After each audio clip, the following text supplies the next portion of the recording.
उत्तर प्रदेश में Yogi ji action mode में हैं और यह एक्शन इसलिए लिया जा रहा है क्योंकि जुम्मे की नमाज के बाद जो उत्तर प्रदेश में हिंसा हुई उसमें अब योगी जी ने बिल्कुल मूड बना लिया है कि किसी भी तरह से इन दंगाइयों को बख्शा नहीं जाएगा।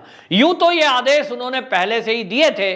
जुम्मे की नमाज के बाद जो हल्ला गुल्ला हुआ उसके बाद अब तक लगभग 300 गिरफ्तारियां हो चुकी हैं, जिसमें सहारनपुर में तो बुलडोजर भी चला है और बुलडोजर चला है प्रयागराज में भी।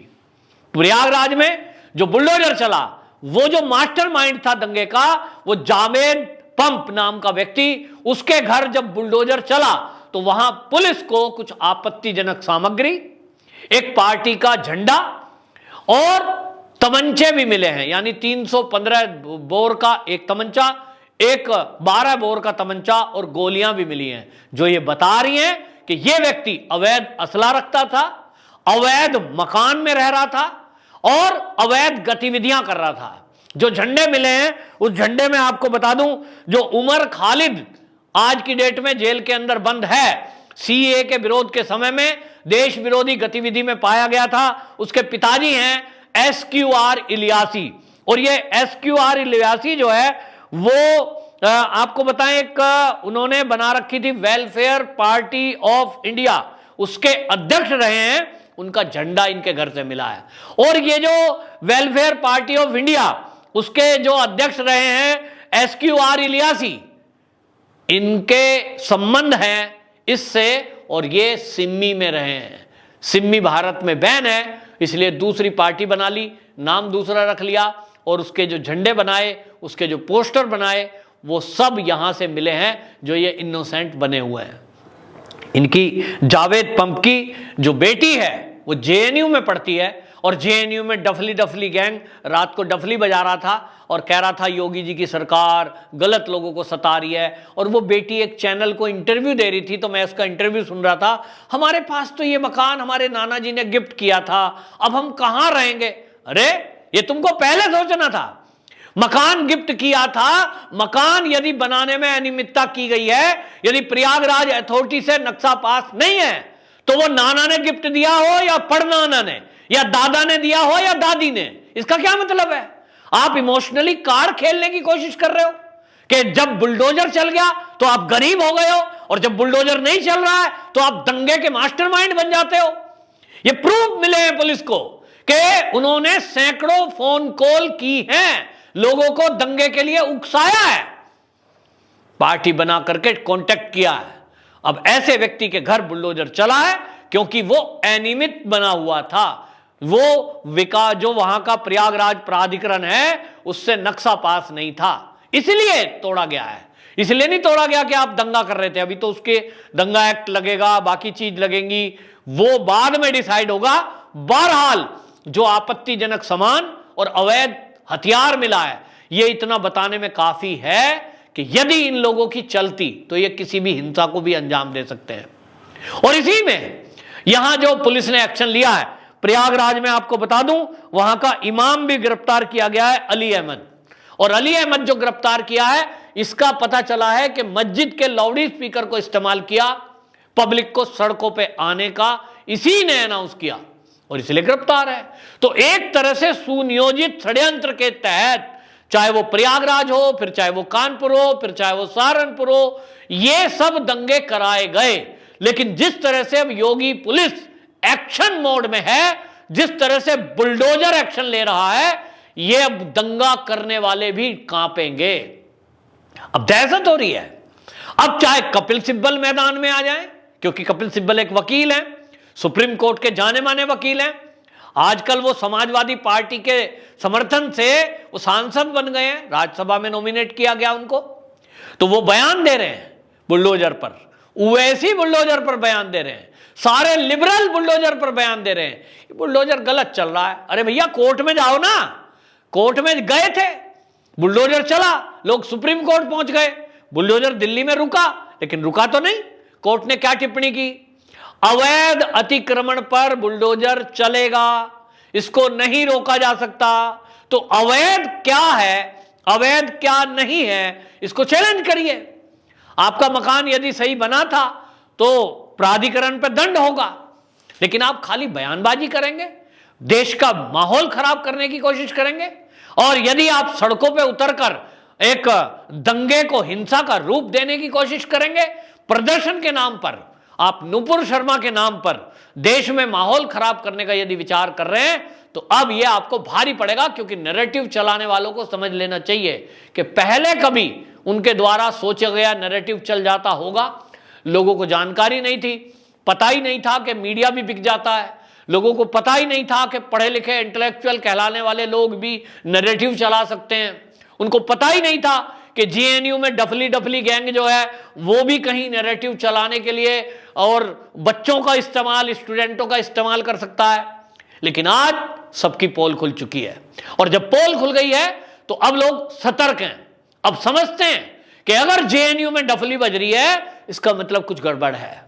ये कौन लोग हैं? इसका मतलब कहीं कुछ देश हित में काम हो रहा है, क्योंकि ये वो लोग हैं जो हमारे सुरक्षा बलों के मारे जाने पर खुशी मनाते हैं। ये वो लोग हैं जो सर्जिकल स्ट्राइक पर सवाल उठाते हैं। ये वो लोग हैं जो सीए के समय पर शाहीन बाग बनाते हैं। ये जो जावेद पंप है, इसकी बेटी, इसके तार जुड़ रहे हैं, मोहम्मद खालिद से जुड़ रहे हैं, ये सरजिल इमाम से जुड़ रही है। और इसका पता लग रहा है कि अभी हिजाब वाला जो आर्टिफिशियल मुद्दा खड़ा किया गया कर्नाटक में, ये लड़की, उसकी लड़की पूरे देश में यह आंदोलन करने गई थी, प्रदर्शन करने गई थी। इसका मतलब आप पढ़ाई के अलावा धर्म के नाम पर एजेंडा चलाने का काम भी कर रहे हो। इस देश में पढ़े लिखे लोगों का क्या काम होना चाहिए कि कोई अगर धर्म के, दो धर्मों के बीच में वैमनस्य आ रहा है, कटुता आ रही है, तो आप अपनी बुद्धि का इस्तेमाल करिए। आप पढ़े लिखे हो, जेएनयू जैसे संस्था में पढ़ते हो, लोगों को एक करिए, समझाइए, कट्टरवादिता छोड़ें, सब मिलकर के रहें।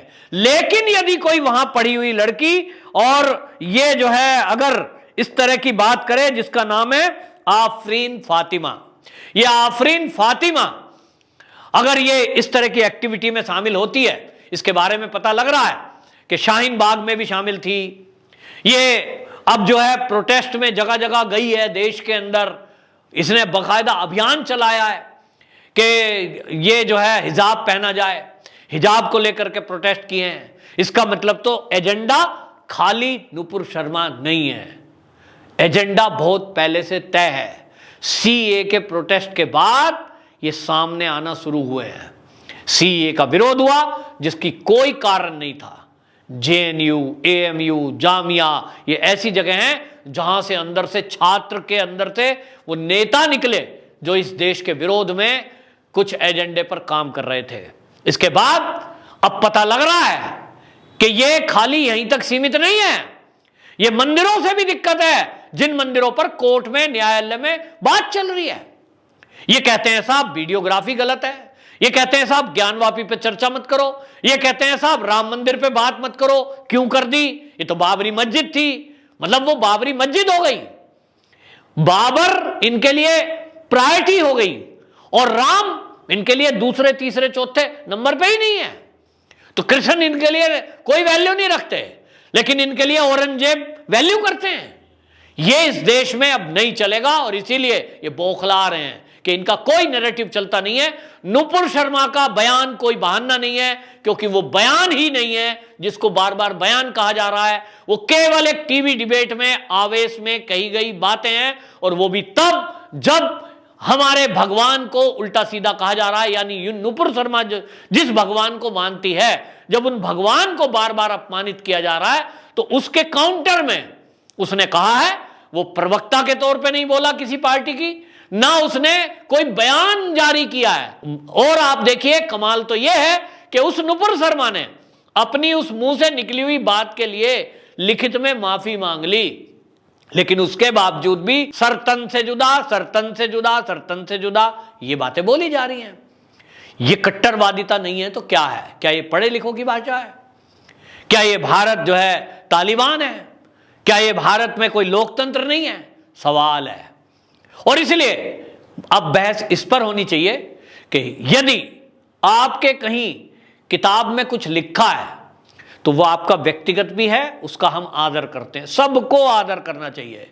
धार्मिक यहां जो है किसी के भी भावनाओं को आहत करना हमारे देश के कानून के अनुसार जायज नहीं है, उसके लिए सजा का प्रावधान है। लेकिन आप ये भी याद रखें कि यहां हमारे भारत में जितने भी धर्म के लोग हैं सबको समान रूप से एक जैसा कानून पालन करने का ये आदेश है और यही हमारे देश का संविधान है। तो आप यदि ये सोचेंगे कि इस देश में भीड़ तंत्र के जरिए आप किसी एक कम्युनिटी को डरा पाएंगे, एक कम्युनिटी के खिलाफ आप कुछ दंगा फसाद करके लोगों को उकसा कर और इस तरह की बातें करेंगे कि भाई यहां कोई कानून नहीं है, आप सर तन से जुदा की बात करेंगे, ये इस देश में नहीं चलेगा। इस देश में यदि करना है तो वो काम करिए जो करने लायक है कि आप पुलिस में जाइए, कंप्लेंट करिए और कानून अपना काम करेगा, चाहे वो कोई भी हो। लेकिन अब जिस तरह से योगी जी का बुलडोजर उत्तर प्रदेश के दंगाइयों के ऊपर चला है, निश्चित रूप से इससे एक नजीर बनी है, एक उदाहरण बना है कि कोई बवाल करना चाहेगा, कानून अपने हाथ में लेना चाहेगा तो उत्तर प्रदेश तो कम से कम वो प्रदेश है जहां इन दंगाइयों के खिलाफ और कानून के उल्लंघन करने वालों के खिलाफ, लॉ एंड ऑर्डर की स्थिति को खराब करने वालों के खिलाफ सख्त एक्शन होगा। वंदे मातरम।